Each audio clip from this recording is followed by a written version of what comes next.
Вярно или грешно, лъвът е хищник, който живее в полярните савани. 3, 2, 1. Да не губим време. Идва следващият въпрос. Мадагаскар простира ли се на юг от екватора? Това е много лесно. 3, 2, 1.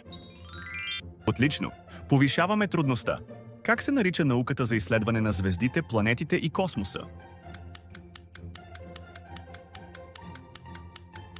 3, 2, 1. А лайк бутона свети ли? Кой е най-големия град по население в Полша? Абонирай се за още знания. 3, 2, 1.